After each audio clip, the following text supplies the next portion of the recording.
Hi all and welcome back to Macbeth Explained, the Annotate With Me series. In today's video we are going to be looking at Act 4, Scene 3. Now this is quite a long scene, as you can tell. However, it's not really an important scene. It's a scene that features Malcolm and Macduff, and a lot of this scene is actually Malcolm just trying to establish Macduff's loyalty. There are some quotations in this scene that would be useful for some of the key themes in the text. Especially themes of kingship, tyranny, the divine right of kings, etc. However, there's only a few of these quotes. Majority of this scene is not going to be particularly useful for most of the sort of key themes or key characters, and as a result we're not going to spend an enormous amount of time studying this scene. It's not really necessary. I also think it's unlikely to sort of come up in an exam. I'll still be going through it and sort of explaining what the characters are talking about, but I will only be focusing on key quotations that will be useful to your revision on exam preparation. So, as usual, if you'd like to pause the video here, grab your copy of the text, highlighters, pens, anything that you might need, and press play when you're ready. So scene 3, England before the King's Palace. So of course we know that Malcolm, after his father's murder, left for England and has since been staying with the King of England, who's been showing him support.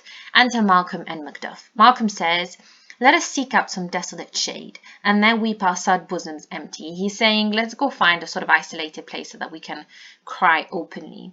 Macduff says, "Let us rather hold fast the mortal sword, and like good men, bestride our downfall and birthdom." There's sort of talking about the downfall of their kingdom, of their land, of the land where they were born, so Scotland. They're talking about the downfall of Scotland. Macduff describes the state of Scotland as each new morn, new widows howl, new orphans cry, new sorrows strike heaven on the face, that it resounds as if it felt with Scotland and yelled out like syllable of dolor.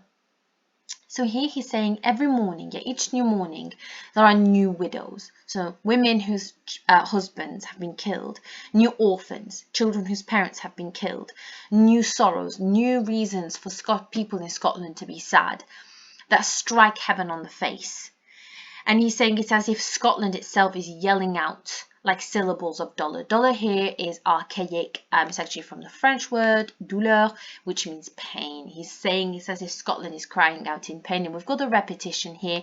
That's a really sort of useful quotation to look at because of the repetition, because of the emphasis, the imagery that Macduff creates of Scotland under Macbeth's rule. So we've got the repetition of new mourning, new widows, new orphans, new sorrows, reinforcing this idea that Scotland, the country, and the Scottish people within it are very much suffering because of Macbeth's rule. Really good quote if you want to talk about Macbeth's change, Macbeth's tyranny, or Macbeth's inability to be king. And we also have the really interesting metaphor about the things that Macbeth is doing to the country, striking heaven in the face. Yes, as if it's hitting heaven or God in the face. So Macbeth's place on the throne is very much an insult to heaven, an insult to God. And of course this links really well to the idea of the divine right of kings. So if you are writing an essay that is based on the theme of kingship, that is exploring the divine right of kings, this is a really good quotation to look at the fact that Macbeth is very much going against the divine right of kings. We've got quite a lot of quotations that back this up, and a lot of quotations that show Macbeth as a tyrant in this scene, and this is probably one of the best quotes to look at. Malcolm says, "What I believe I'll wait, what no believe, and what I can redress, as I shall find the time to friend, I will." Malcolm is sort of saying he's going to try to do the best he can to fix the situation. "What you have spoke, it may be so perchance. This tyrant, whose sole name blisters our tongues, was once thought honest." Another really good quote here for Macbeth. Malcolm is saying, he's talking about Macbeth when he says this tyrant, and you'll find that in the sort of second half of the play, Macbeth is mostly referred to as a tyrant or the tyrant or this tyrant. He's saying this tyrant whose name burns our tongues was once thought honest. So here we have a reference to the theme of appearances, to the idea of Macbeth's change, Macbeth's downfall, and the fact that Macbeth was once admired and respected by the people of Scotland, especially the Thanes, and is now, it has changed to the point where even speaking his name is painful. to Malcolm and the people of Scotland. And here he says to Macduff, you have loved him well. And he's referring potentially to friendship between Macbeth and Macduff. Of course, we know that Macbeth was friends with Banquo. That's very clearly established. But here we kind of find out that there was love between Macduff and Macbeth as well. And so here this kind of puts into a much darker context Macbeth's actions, because we realize that he's not just betrayed his, king. He's not just betrayed his friend Banquo, but by killing Macduff's family, he also betrayed another person that once he once had a good relationship with. So Malcolm here is saying, he's talking about how Macbeth was once thought honest and how Macduff used to have a good relationship with Macbeth. He hath not touched you yet. I am young, but something you may deserve of him through me, and wisdom to offer up a weak, poor, innocent lamb to appease an angry God. And here what we find out is that Malcolm is a bit suspicious of Macduff, and he's sort of implying that just like Macbeth was once thought honest, maybe Macduff is also capable of changing the same way Macbeth did. And he's sort of referring to the past friendship between Macduff and Macbeth, and saying, maybe you've actually come here to sort of earn Macbeth's loyalty by betraying me. Yeah, to use Malcolm like a poor innocent lamb to appease, to calm down an angry God. And in this metaphor, the angry God would be Macbeth. The poor innocent lamb would be Malcolm, he's basically implying maybe Macduff has come here to sort of betray Malcolm to calm down or appease Macbeth. Macduff says, I'm not treacherous. Really simple sentence here, where he's sort of denying the thought that he could be a traitor, just like Macbeth. Malcolm says, but Macbeth is. A good and virtuous nature may recoil in an imperious charge. And he's saying even a good person their goodness can be sort of pushed aside if they're given, imperial orders, if they're given commands by a king. He's basically saying, yeah, maybe you might not be treacherous, but if Macbeth is treacherous and Macbeth has given you an order, you might have to listen to him. But I shall crave your pardon, but please forgive me. That which you are my thoughts cannot transpose. Angels are bright still, though the brightest fell. Though all things foul would wear the brows of grace, yet grace must still look. So he's saying, I'm not trying to offend you. He's saying like bad people try to look good, but good people also look good. And he's making the reference to angels are bright, but the brightest angel fell. And this is a reference to the Christian idea that Satan used to be an angel, and he was an angel that fell from grace and fell from heaven. And so he's saying, even angels are capable of falling. And here this reference both reinforces this idea explored in the play that even good people can succumb to ambition and corruption and betrayal and evil. And it's also drawing a sort of indirect parallel between a comparison between Macbeth and Satan. Macbeth, of course, being a loyal servant to the king who was corrupted by greed and ambition, and a similar thing happened to Satan himself. So he's sort of saying to Malcolm, like, literally anybody is capable of corruption and betrayal, even people that seem like they're too good for it. Macduff says, I have lost my hopes. And here there's a sense that Macduff has come here, out of hope that Malcolm is going to save the country, but Malcolm doesn't even trust him. Malcolm says, perchance even there where I did find my doubts, why in that rawness left you wife and child, those precious motives, those strong knots of love without leave taking? And he's questioning the idea that Macduff completely abandoned his family. He's like, well, how could you leave your wife and children, the thing that's most precious in your life, behind? I pray you, let not my jealousies be your dishonours, but my own safeties. You may be rightly just, whatever I shall think. And he's sort of saying, I'm genuinely not trying to offend you. I'm just trying to keep myself safe. Like, Malcolm is viewing this from the point of view that, if you think about it, his father put all his trust in people that betrayed him. He put his trust in the Thane of Cawdor at the beginning, betrayed him. He put his trust in Macbeth. Macbeth betrayed him. And so Malcolm now is struggling to trust Macduff. And he's not trying to offend Macduff. He's just telling him, I'm just trying to keep myself safe. Macduff says, bleed, bleed, poor country, great tyranny. Lay thou thy bases sure, for goodness dare not check thee. Wear thou thy wrongs, the title is afeard. Fare thee well, Lord. I would not be the villain that thou thinkest, for the whole space that's in the tyrant's grasp, and the rich east to boot. Macduff is saying there's nothing even if you gave me the entire country and all of the East as well, there's nothing that could make me become a bad person. There's nothing that could corrupt me. He's basically saying, fine, I'm going, but just so you know, I wouldn't be corrupted this easily. I wouldn't be corrupted for the entire country and more countries than that. So Malcolm says, be not offended. Again, he's just trying to make him understand, like he's not trying to offend him or insult him in any way. I speak not as in absolute fear of you. It's not that I'm afraid of you specifically. I think our country sinks beneath the yoke. It weeps, it bleeds, and each new day a gash is added to her wounds. So again, we've got this running metaphor in this scene of Scotland bleeding, Scotland, the country, being in physical pain from Macbeth's reign. I think withal there would be hands uplifted in my right, and here from gracious England have I offer of goodly thousands. But for all this, when I shall tread upon the tyrant's head, or wear it on my sword, yet my poor country shall have more vices than it had before, more suffer and more sundry ways than ever, by him that shall succeed. So here he's saying, I'm not actually worried about you. He's pointing out the fact that England has given him thousands of soldiers. So he is actually in a position to take Scotland back from Macbeth. But he says, yet my poor country shall have more vices than it had before, from him that shall succeed. He's saying, if I fight Macbeth and I win, Scotland might be actually in a worse position.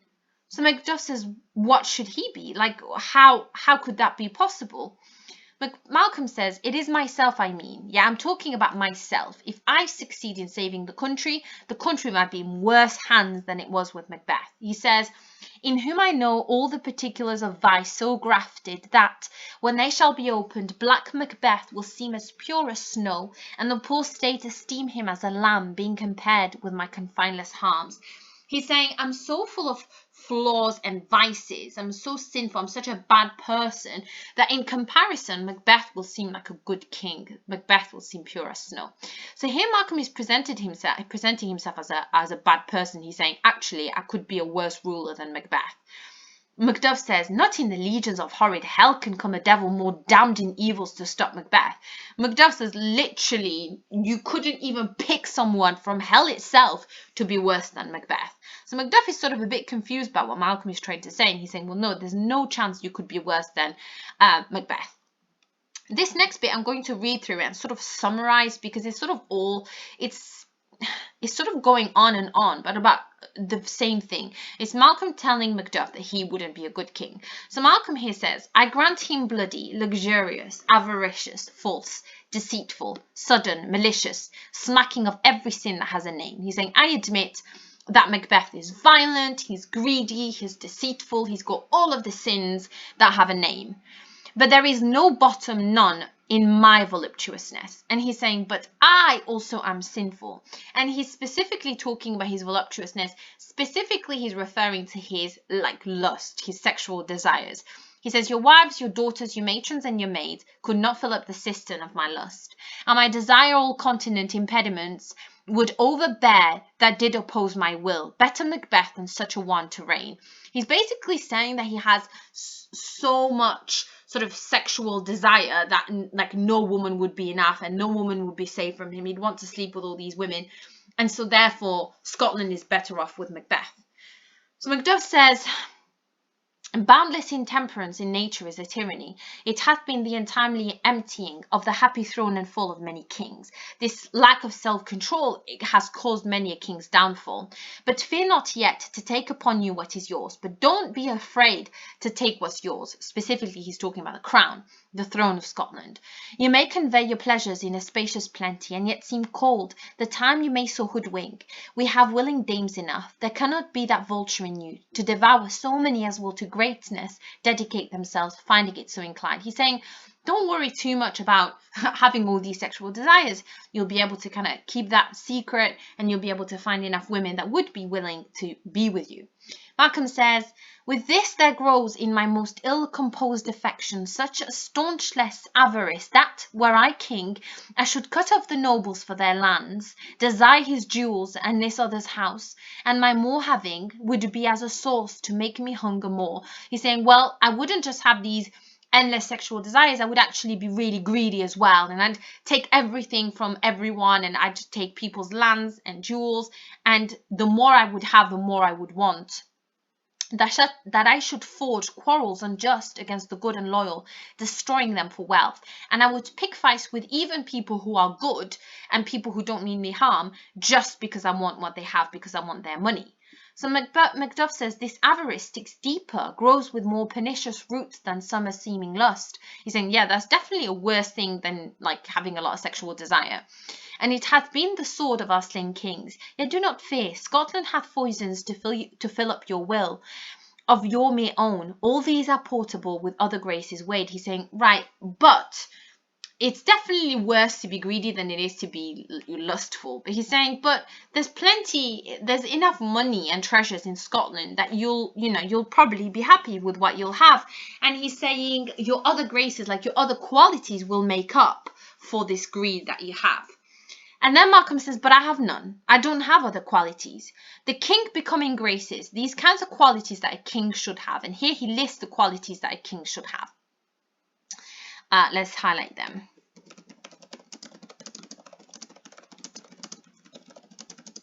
He's saying all these qualities that a king should have, I don't have any of them.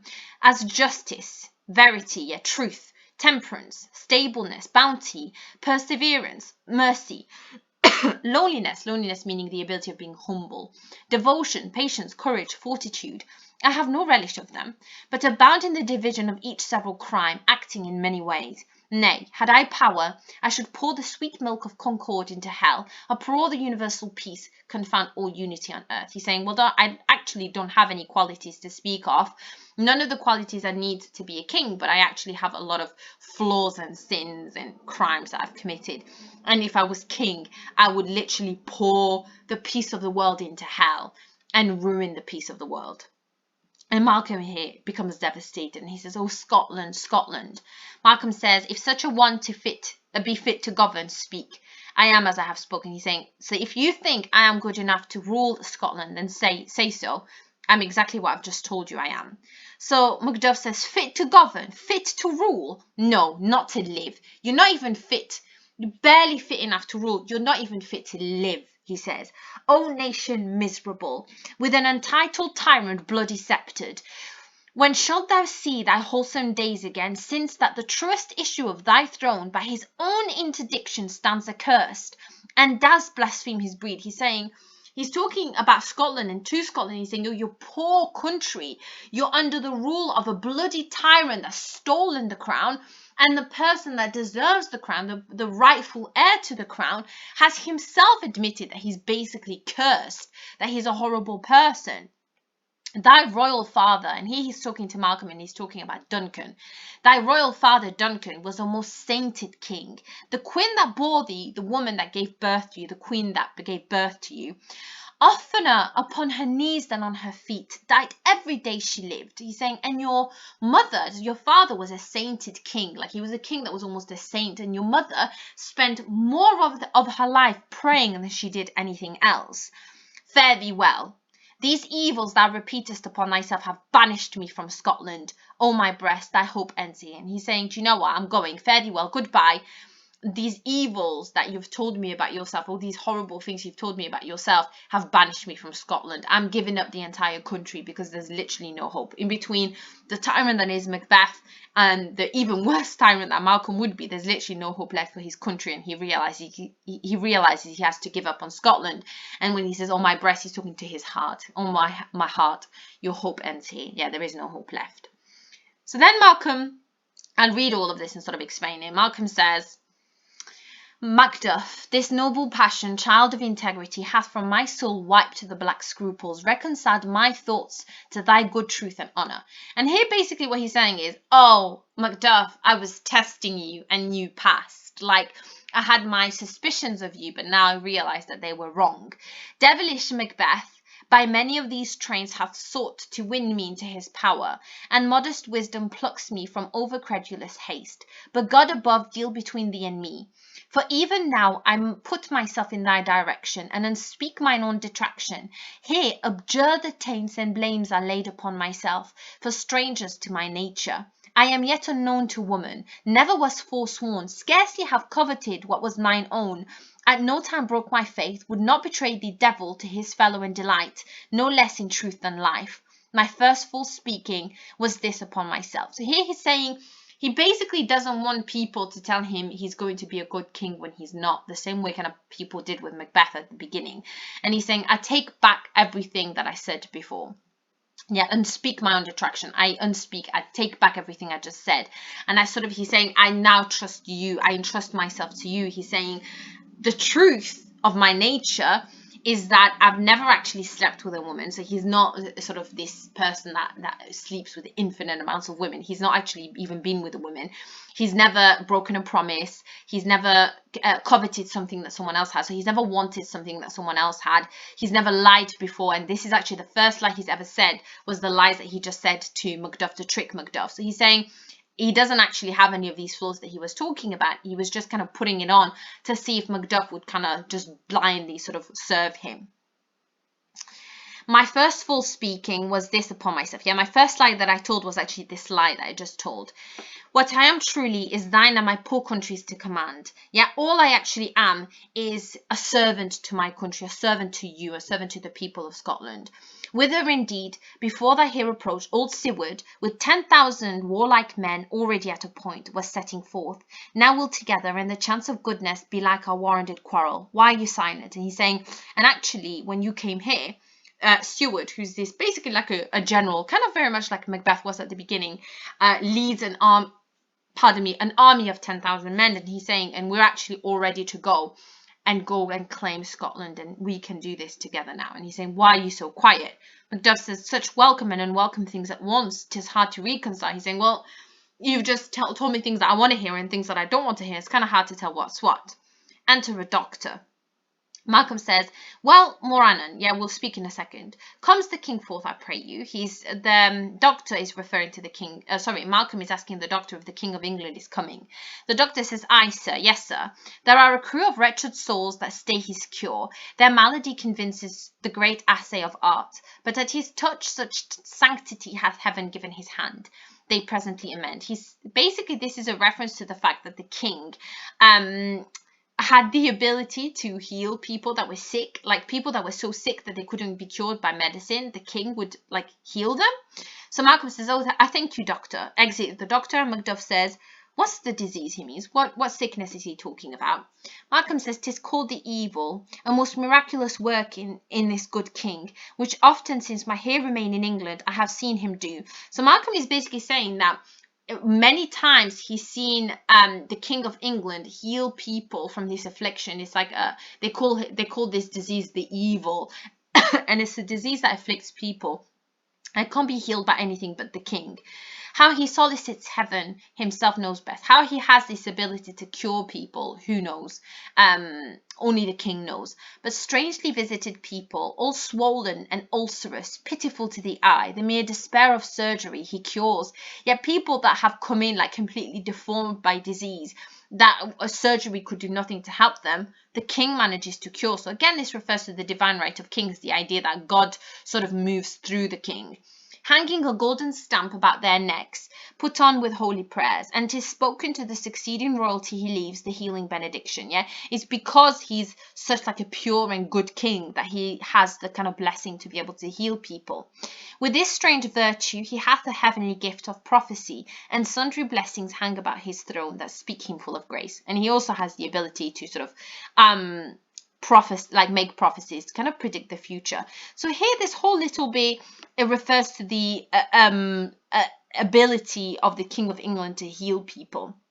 And it's not really important, apart from the fact that it shows that kings have a kind of special power over people because they were chosen by God. So it's sort of useful in terms of the divine right of kings, but you're very unlikely to sort of use any of this for an essay about Macbeth, Lady Macbeth, or any of the sort of key characters. And this is why I wouldn't spend too long on this scene. Enter Ross. Macduff says, see who comes here, my countryman, and yet I know him not. And Malcolm doesn't recognise Ross at first. My ever gentle cousin, welcome hither. And Macduff welcomes Ross. I know him now. Oh, I recognize him. Good God, be times remove the means that make a stranger. Like, he feels like the time that has passed has almost made him a stranger to Ross. Sir, amen. Macduff says, stand Scotland where it did. Is Scotland still in the same state as it was when I left? Ross says, alas, poor country, almost afraid to know itself. And it's almost like the country doesn't even recognize itself under Macbeth's rule. The country has changed so much. It's almost like afraid to see what it's become. It cannot be called our mother, but our grave. Yeah, people there don't live there. They die there. Where nothing, but who knows nothing, is one seen to smile. Yeah, only stupid people that have no awareness of anything can actually be happy there. Where sighs and groans and shrieks that rend the air are made, not marked. Where violent sorrow seems a modern ecstasy, the dead man's knell is there scarce asked for who. So many people are dying that people aren't even keeping up with who's dying. And good men's lives expire before the flowers in their caps, dying or ere they sicken. He's saying, and people die so quickly that they literally, the flowers in their hats outlive them. So of course flowers wilt very quickly, but people die quicker in Scotland. And this is of course a reference to the fact that Macbeth is having people killed left, right and centre. Macduff says, oh, relation too nice and yet too true. The way you're explaining it is beautifully told, but it's devastating what you're saying. Malcolm says, what's the newest grief? What's the newest bad thing that's happened? Ross says that of an hour's age doth hiss the speaker. Each minute teems a new one. He's saying there's so many bad things that are happening that it's hard to keep up. Macduff says, how's my wife? Ross says, why, well, and these short sentences here are showing us that Ross is sort of really reluctant to tell Macduff what's happening. And all my children? Well too. Macduff says, the tyrant has not battered at their peace. He's saying, is Macbeth not like trying to comfort them? Like, has Macbeth stayed away from them? Ross says, no, they were well at peace when I did leave them. Well, they were fine when I left. And Macduff says, but not a niggard of your speech. How goes it? Like, don't be like stingy. Like, a niggard is someone who is like doesn't want to spend a lot of money or like withhold. So he's saying, stop withholding your words. What's happening? Ross says, when I came hither to transport the tidings, which I have heavily borne, there ran a rumour of many worthy fellows that were out. When he left Scotland, basically, things were going fine as far as he was concerned with Macduff's family. But when he was on his way to England, he heard from several trustworthy people a rumour, which was to my belief witnessed the rather, for that I saw the tyrant's power afoot. Now is the time of help. Your eye in Scotland would create soldiers, make our women fight to doff their dire distresses. He doesn't say the rumour specifically because he really doesn't want to tell Macduff what's happened to his family, but he says, but look, like, people hate Macbeth so much that if Malcolm and Macduff were to return to Scotland, like, even women who wouldn't typically be soldiers at the time, even women would like fight Macbeth to get their country back. Malcolm says, be their comfort, we are coming thither. Like, Malcolm says, well, people don't need to worry because we're coming back. Gracious England hath lent us good Seward and 10,000 men, an older and a better soldier none that Christendom gives out. And he's saying, well, we've got 10,000 men and Seward, who's an excellent soldier, so we should be all right. Ross says, would I could answer this comfort with the like, but I have words that would be howled out in the desert air, where hearing should not latch them. So he's saying, I've got the thing that I have to tell you, the news that I have to tell you should be screamed in the desert, like should be, like nobody should have to hear it. Macduff says, what concern they? Like, who do they concern? The general cause, or is it a fee grief? Or is it a fee grief due to some single breast? He's saying, is this going to affect all of us or one of us? Ross says, no mind that's honest, but in it shares some woe, though the main part pertains to you alone. He's saying, no, like, good human being wouldn't be devastated by the news I'm about to say, but they are about you. Macduff says, if it be mine, keep it not from me. Quickly let me have it. He's saying, well, if these news are for me, then don't keep them from me. Just, like, get it over with and tell me. Ross says, let not your ears despise my tongue forever. I don't want you to hate me because of what I'm about to tell you, which shall possess them with the heaviest sound that ever yet they heard. I'm about to tell you probably the worst thing you're ever going to hear. Macduff says, I guess at it. And here Macduff is starting to kind of see where Ross is going with this. Ross says, your castle is surprised. Yeah, your castle's been taken. Your wife and babes, so your wife and children savagely slaughtered. To relate the manner where on the quarry of these murdered deer, to add the death of you. He's saying, if I told you how your family was killed, that would kill you as well. And here he's sort of suggesting that Macduff's family's death was particularly brutal. Malcolm says, merciful heaven, what man? Never pull your hat upon your brows. Give sorrow words. The grief that does not speak whispers the overfraught heart and bids it break. So Macduff doesn't even respond to the news that he's just heard. There's this idea that he's just pulled his hat off and he's sort of standing completely speechless. And Malcolm here is telling him, like, you say how you feel, like, speak, give your sorrow words, give words to the sadness that you feel. If you keep it all inside, if you try to like push it all down, it's only going to hurt you more. Macduff is sort of in shock, and here we're going to see a lot of questions from Macduff, if you can see. My children too, wife, children, servants, all that could be found. Anyone that Macbeth got his hands on, he killed. And I must be from thence. My wife killed too, I have said. Malcolm tries to intervene. He says, be comforted. Let's make us medicines of our great revenge to cure this deadly grief. And he tries to cheer up Macduff, and he says, listen, let's try to avenge what's happened. He's trying to immediately motivate him, not let him sort of sink into his sadness. And Macduff carries on with the questions. He has no children yet. This idea that Macbeth can't understand what Macduff is going through, because Macbeth doesn't have children. Macbeth can't know what it's like to lose his children. All my pretty ones, did you say all? Oh, Hellkite, all. What? All my pretty chickens and their dam at one fell swoop? He's saying, what? All my children, all of them, all killed in one go. And he's sort of, this repetition and these short questions here show us the just pure state of shock that Macduff is in. Malcolm says, dispute it like a man, then fight about it, do something about it like a man. And Macduff says, I will do so, but I must also feel it as a man. And of course, the idea of masculinity comes up a lot in Macbeth. This idea that there's often this sort of stereotype brought up that men should be ruthless and emotionless. Lady Macbeth raises this stereotype, as does Malcolm here. But Macduff kind of sort of fights back this stereotype and says, I must feel it as a man, but I have to process my emotions as a man. Being a man doesn't just mean fighting and going for revenge and violence and war. It also means processing your emotions and dealing with the pain that you've been dealt. I cannot but remember such things that were most precious to me. How could I not feel like this? Or how could I not remember how precious my family was to me? Did heaven look on and would not take their part? Why did God not defend them? Sinful Macduff, they were all struck for thee. And here Macduff is saying, Macduff, they were killed because of you.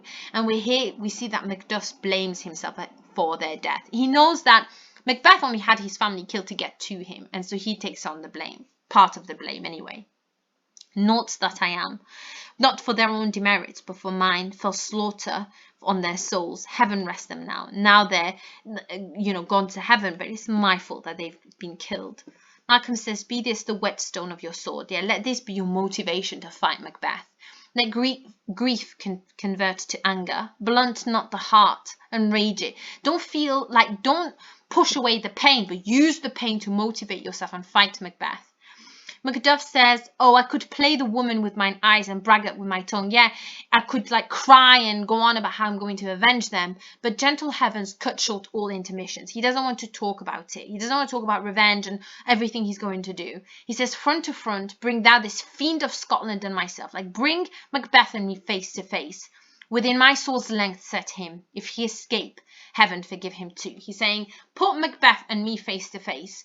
And if Macbeth escapes death when he's within reach of my sword, then that means that God must have forgiven him. God himself must have saved him. Malcolm says, this tune goes manly. Again, we've got this idea of masculinity, of now you're sounding like a man, now that you're talking about killing Macbeth. Come, we go to the king. Our power is ready. Our lack is nothing but our leave. Yeah, the only thing we've got left to do now is to set off, because we've got the army ready. We've got everything ready.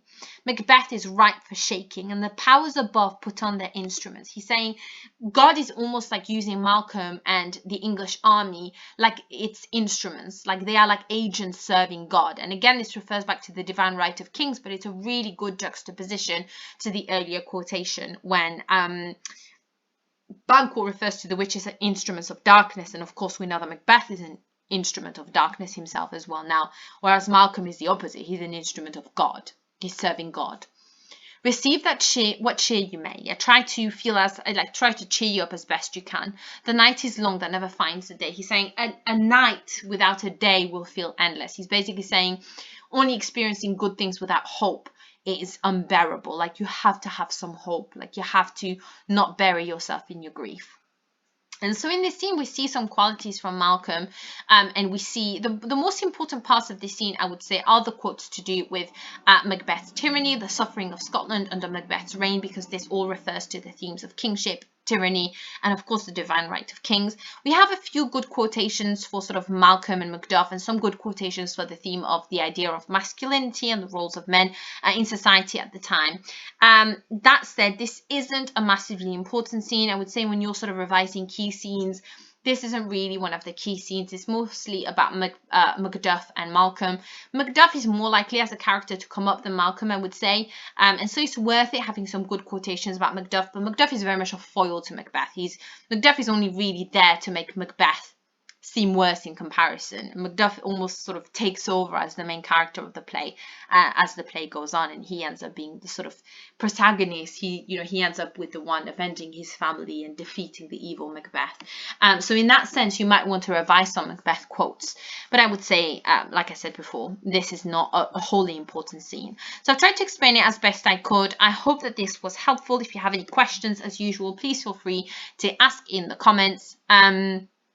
And we'll be moving on with the next video. We'll be moving on to the sort of the end part of Macbeth, which is going to move sort of very quickly. We have probably covered, I would say, most of the really important scenes, but we still have quite a few left to go. So as usual, feel free to join me for the next video. It should be out next Monday.